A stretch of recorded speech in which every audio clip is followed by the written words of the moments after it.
എന്താണ് പറയേണ്ടതില്ല എന്ന് പറഞ്ഞതിന്റെ കാരണം എന്ന് പറഞ്ഞു ചോദിച്ചപ്പോൾ ഉമർ റളിയല്ലാഹു അൻഹു പറയുകയാണ്, എന്റെ താടി കണ്ടോ?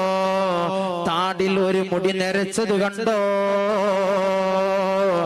ആ മുടി കാണുമ്പോൾ എനിക്ക് മരണത്തെ കുറിച്ച് ഓർമ്മ വരുമെന്ന് സയ്യിദുനാ ഉമർ ഇബ്നുൽ ഖത്താബ് റളിയല്ലാഹു അൻഹു പറയുകയാണ്. പ്രിയപ്പെട്ടവ മുഅ്മിനെ, ചിന്തിക്കണം, നമ്മുടെ തലയിലും താടിയിലുമായി എത്ര മുടികളാണ് വെളുത്തിട്ടുള്ളത്? മരണത്തെ കുറിച്ച് ഓർമ്മയുണ്ടോ? മരിക്കണമെന്നുള്ളൊരു ബോധം നമ്മുടെ ഖൽബിൽ വരുന്നുണ്ടോ? മുഅ്മിനെ, ഹബീബായ റസൂലുള്ളാഹി സ്വല്ലല്ലാഹു അലൈഹി വസല്ലം നിങ്ങൾ പഠിപ്പിക്കുന്നത് കാണാ, നിന്റെ എല്ലാ സമയങ്ങളിലും നീ മരണത്തെ ഓർത്തുകൊണ്ട് ജീവിക്കണം എന്ന് ഹബീബായ മുഹമ്മദ് മുസ്തഫ സ്വല്ലല്ലാഹു അലൈഹി വസല്ലം നിങ്ങൾ പഠിപ്പിക്കുകയാണ്. മുഅ്മിനെ, നമ്മുടെ കാലിലിട്ട ചെരുപ്പിന്റെ വാറി എത്രത്തോളം നമ്മുടെ കാലിനോട് അടുത്തിട്ടുണ്ടോ അത്രത്തോളം നമ്മുടെ മരണം അടുത്തിരിക്കുകയാണ്. മരിക്കണമെങ്കിൽ ഈമാനോടുകൂടി മരിക്കണ്ടേ? ആ ഈമാനോടുകൂടി മരിക്കണമെങ്കിൽ നമ്മുടെ പ്രവർത്തനങ്ങൾ നന്നാകണ്ടേ? മോമിനെ, നാം ചെയ്യുന്ന അമലുകൾ അല്ലാഹു പൊരുത്തപ്പെടുന്ന അമലുകളാകണ്ടേ? അതിന് എന്ത് വേണം? ഇഖ്ലാസോടുകൂടി നാം ചെയ്യുന്ന പ്രവർത്തനങ്ങളുണ്ടല്ലോ, അത് അല്ലാഹു പൊരുത്തപ്പെടണമെങ്കിൽ നമ്മൾ ഇഖ്ലാസോടുകൂടി പ്രവർത്തിച്ചാൽ അല്ലാഹു സുബ്ഹാനഹു തആല സ്വീകരിക്കുക തന്നെ ചെയ്യാ. അങ്ങനെ അല്ലാഹുമായി അടുക്കുക, മരണത്തെ ഓർത്തുകൊണ്ട് ജീവിക്കുക. അല്ലാഹു തൗഫീഖ് നൽകട്ടെ. രണ്ടാമതായി അല്ലാഹുവിന്റെ പ്രവാചകർ പറയുന്നത്, യുഹിബ്ബൂനൽ മാല വയൻസൗനൽ ഹിസാബ്.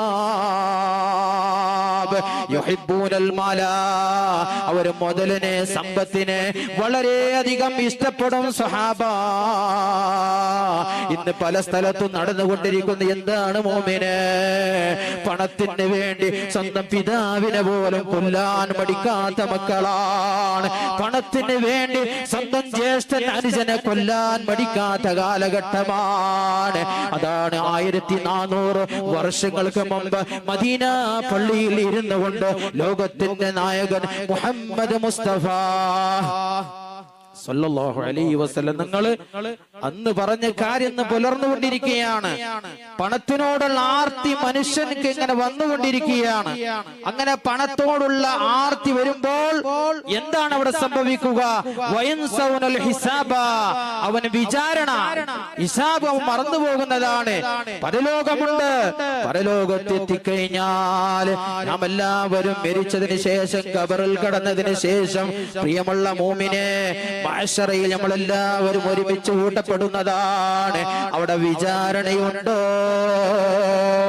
അവിടെ വിചാരണ ചെയ്തതിന് ശേഷമാണ് നമുക്ക് സ്വർഗത്തിലേക്ക് കടക്കാൻ സാധിക്കുക.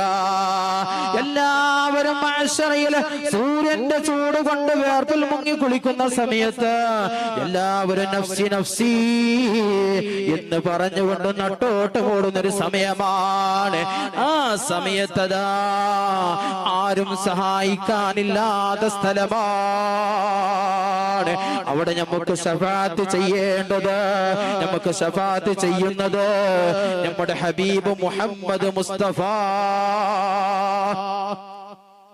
അപ്പോൾ ഹബീബായ റസൂലുള്ളാഹിനെ മറന്നുകൂടാ. പ്രിയപ്പെട്ട മുഅ്മിനീങ്ങളെ, എല്ലാ ദിവസവും കഴിവിന്റെ പരമാവധി സ്വലാത്തുകൾ വർദ്ധിപ്പിക്കാൻ നാം ഓരോരുത്തരും തയ്യാറാകണം. എങ്കിൽ അല്ലാഹുവിന്റെ റസൂലിന്റെ ശഫാഅത്ത് നമുക്ക് കിട്ടുന്നതാണ്, സംശയമില്ല. ഞാൻ ദീർഘമായി പറയുന്നില്ല, നിർത്തുകയാണ്. 5 കാര്യം പൂർണ്ണമാക്കാൻ കഴിയൂല. ഇവിടെ റാത്തീബ് നടക്കാനുള്ളത് കൊണ്ട് ഇൻഷാ അല്ലാഹ് ഞാൻ നിർത്തുകയാണ്. പ്രിയമുള്ളവരെ, ഇതും കൂടി പറഞ്ഞു നിർത്തുകയാണ്. അല്ലാഹുവിന്റെ പ്രവാചകർ പറയുകയാണ്, അവൻ വിചാരണ മറക്കുന്നതാണ്. ആ ഹിസാബിന്റെ മുമ്പ് ശഫാഅത്ത് ചെയ്യാനുള്ള അവസരം എല്ലാ പ്രവാചകന്മാർക്കും അല്ലാഹു നൽകുന്നതാണ്. അങ്ങനെ ഹബീബായ മുഹമ്മദ് റസൂലുള്ളാഹി അല്ലാഹുവിന്റെ മുമ്പിൽ സുജൂദിൽ വീഴുകയാണ്. അല്ലാഹു വിളിക്കുകയാണ്, ഹബീബിനെ വിളിക്കുകയാണ്. ഇർഫഉ റഅസക യാ മുഹമ്മദ്, ഓ മുഹമ്മദ് നബിയേ, തങ്ങൾ തല ഉയർത്തുക നബിയേ. എത്രയോ ദിവസങ്ങളോളം മാസങ്ങളോളം റസൂലുള്ളാഹി സ്വല്ലല്ലാഹു അലൈഹി വസല്ലം തങ്ങൾ സുജൂദ് ചെയ്തുകൊണ്ട് നിസ്കരിച്ചുകൊണ്ട് കാലിൽ നീര് കെട്ടിയ ഒരു സംഭവം ചരിത്രങ്ങളിൽ കാണാം. അങ്ങനെയുള്ള ഹബീബിനെ അല്ലാഹു വിളിക്കുകയാണ്, നബിയേ തങ്ങൾ ഇവിടെ സുജൂദ് ചെയ്യേണ്ട സ്ഥലമല്ല നബിയേ, അതുകൊണ്ട് തങ്ങൾക്ക് വേണ്ടത് ചോദിച്ചോളൂ, ഞാൻ നൽകാമെന്ന് അല്ലാഹു സുബ്ഹാനഹു തആല ഹബീബായ റസൂലുള്ളാഹി സ്വല്ലല്ലാഹു അലൈഹി വസല്ലം തങ്ങളോട് അല്ലാഹു പറയുകയാണ്.